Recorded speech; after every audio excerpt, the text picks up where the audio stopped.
like to tell war stories. I've been around people. My grandfather served in World War II. He was British. He wouldn't talk about it. There's both sides of that. What was your dad like about his service in wartime? He never told us much. I don't remember much about his tour in Korea. But I remember one story distinctly from when he was in Vietnam. First of all, he was never in combat. Okay. My dad was an engineer. All right. And so he would repair bridges. He would repair roads. Which can be very dangerous, too. Which can be, but he was in Cam Ranh Bay. He was never around combat. Well, but he did tell good. me, as a kid, yes, as a kid, and think about this, Danny, this is 1968. 1969, my dad's in Vietnam, and he comes back. And so he tells us this story of, he had a roommate. He didn't live in the barracks or anything. I guess they had an apartment. So he had this roommate, another soldier. And they had a cleaning lady who would come in twice a week or something and pick the place up, and they'd pay her, a fee, a stipend, however they paid her. Well, apparently they paid her too much. And he says he comes home from work one day. He's driving home or got dropped off or whatever, and he gets out of the Jeep, and he sees a crowd of women outside of his apartment. So there's this crowd of women, about 10 in a circle, and there's a scuffle taking place inside this circle of women, Vietnamese women. And he and his buddy, they go over to see what's happening. Well, all these women were beating up his cleaning lady. They basically wanted to beat her up, disable her, so they could get her job. Because she was making more. Because she was making more money. And they basically... she had pierced ears, but they had basically ripped the rings out of her earlobes, and in fact, did more damage to her ears than that. And so, that's not a pleasant thought, but that was the horror. Other than watching on the news, that was the horror of Vietnam for me, as a 11 or 12-year-old. Growing up in the late 60s. You probably don't remember the 50s part. Not much. In the 60s, you're in the military.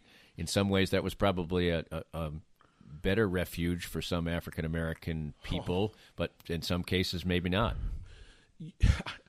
I've done several interviews in regard to my book, and you are the first person, and I talk about that in the book, that it absolutely was a better refuge growing up in the military. I didn't have to worry about, we as a family, we didn't have to worry about really where our next meal was coming from, because the military provided so much, and that's one reason my dad joined the military. Right. Pre-Korean War, is because he knew the military would take care of him and take care of his family. So we never had to worry about going to the doctor or going to the dentist or health care, because all of that was taken care of. We shopped for groceries on the Army base, big time discount. Schools, we were when I was entered kindergarten in 1962, the schools in Fort Meade, Maryland, were all integrated. So I kind of felt like public school wise, 95% of the time I had the best there was to offer. And, when it came to busing or anything like that, the bus just came on the base. It picked you up no matter what color you were, and you just went to school on the base with everybody else. Right. And that offered a tremendous amount. And I didn't realize this at the time, but now that I look back on it, there was a tremendous amount of comfort that we were allowed because my dad was in the military. When, what would you say would be any kind of downside in that regard, racially or otherwise? The downside was, I was, and I don't know if you'd call this a downside, because growing up in the 60s, I wasn't subjected to a lot of the societal unrest. Right. I noticed it. I saw it, but we could separate ourselves from it, in our family and a lot of others that we were in and around. We could separate ourselves from it because we just were separated from it because we were in the military. Right. It just wasn't the same as your average American. It just wasn't. All right, let's get to sports. Obviously a tremendous part of your life. Everybody who's, I don't think professional athletes think of it this way, but yes, guys, we did play sports. We weren't great at it, but we were good. Knuckleheads like you and me that sit behind a mic. Yeah, right. We can identify with the competition, and certain people were good and whatever. But when did you start to get involved with sports? Way early, 4 or 5 years old. I had two older brothers, and my oldest brother, I grew up with a bat and a ball and a mitt. I always played on teams, Little League, Pony League, Pee Wee League. Baseball was huge. Even in Germany, just when we lived in Germany. Played basketball, played football. Just always, we were always involved with sports. And it's weird because my sisters weren't. I'm not even talking Title IX. They just weren't. Right. Because they just didn't have that kind of connection or community for girls. Right. It just wasn't. Not only was it not popular. Right. And sometimes it just wasn't possible. Right.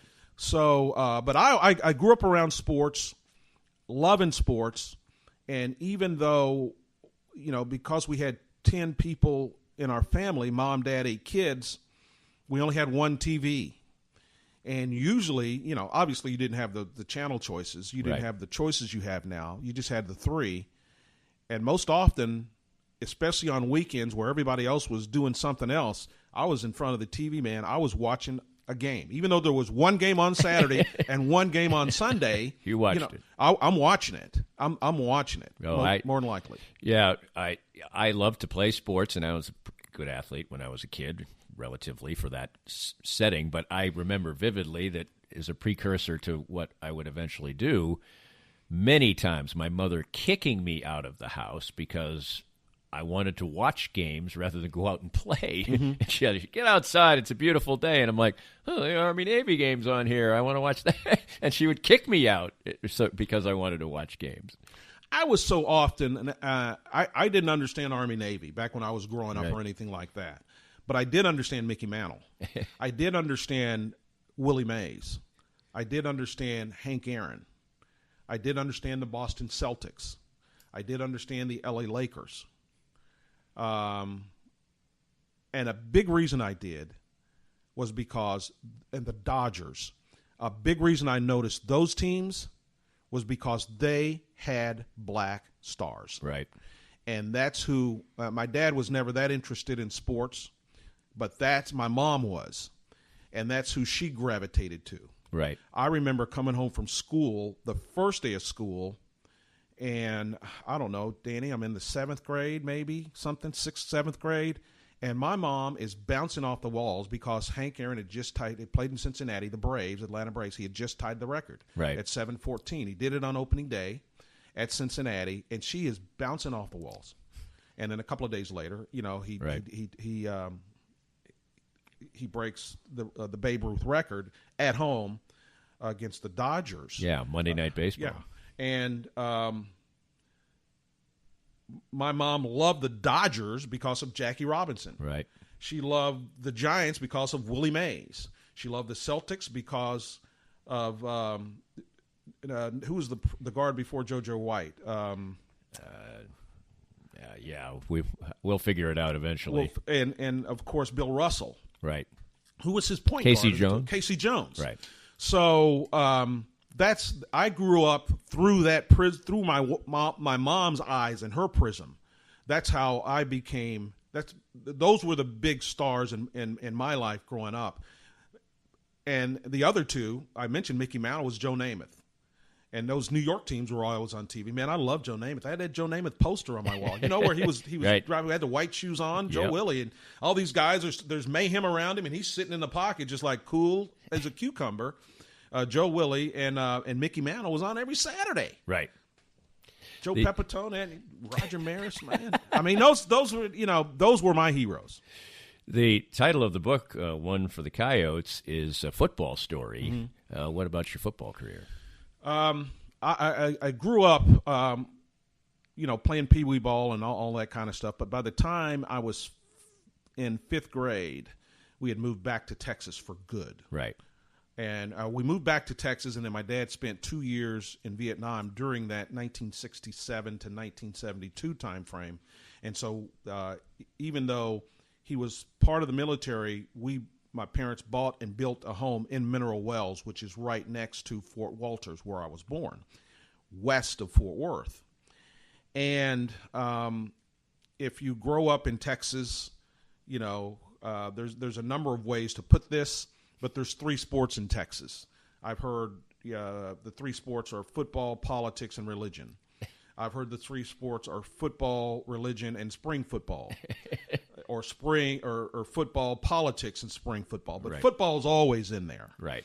and it is so much a part. Football is of what you do, who you are, how your community is defined and or perceived. It is a tremendous umbrella for discipline on a number of different levels for both young people and old, boys and girls, male, female. It is just so much part of your life. So growing up from 5th grade on in Texas until the time I graduated high school, football was everything. It's not barbecue here, Danny. It's Kansas City barbecue. Right.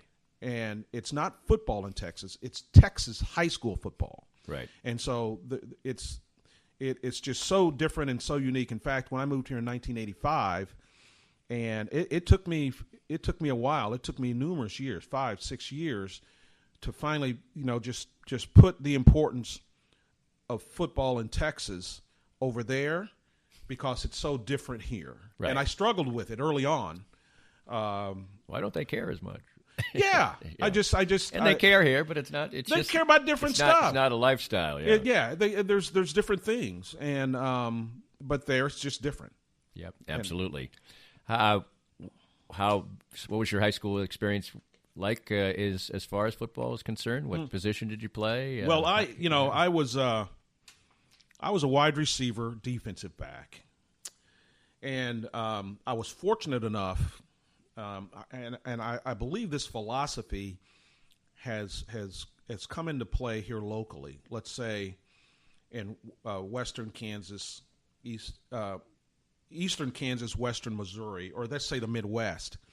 This philosophy has come into play sometime within the last 30 years, but it was very prevalent and very evident when I was growing up in the late 60s in Texas, to where the head football coach of the high school was also the athletic director of all the schools. Right. So, but clearly he was the athletic director of the high school. So in the town I grew up in, Mineral Wells, which was a little bit bigger than Leavenworth, right, and we were part of the biggest classification, like 6A here, but down in Texas at the time it was 4A. So we were part of the biggest classification. Even though we only had one high school, we had 3 junior highs that fed the high school. So with that said, my head coach, or the head coach, was Frank Beavers, and believe it or not, he implemented part of a system to where, let's say the high school team would run a certain offense or defense, in all 3 junior highs, and all 3 junior highs ran that. So it's very rare that you find a kid in the 7th grade who moves away twice before senior year. Most often, or quite often, I should say, that 7th grader is going to be a senior 5 years later in the same school district, Mineral Wells Independent School District. So you grow up running that offense, running that defense, learning that offense, and learning that defense. And so when I'm in the 7th grade, easily, Frank Beavers knows who I am, or who my brother was, my oldest brother was. And so he's able to basically cultivate the system that he implemented for the varsity all the way down to 7th graders. With that said, the number one team, not only in our district, this was the number one team in the state. They were the Wichita Falls High School Coyotes. And they won 6 state championships from the mid-40s up until like 1969. You're a Kansas grad, am I right? Right. KU? Yes. Yep. And so you remember the days in the 70s and 80s where Nebraska would come down right. and win 72-0. Right. And then Oh, KU yeah. would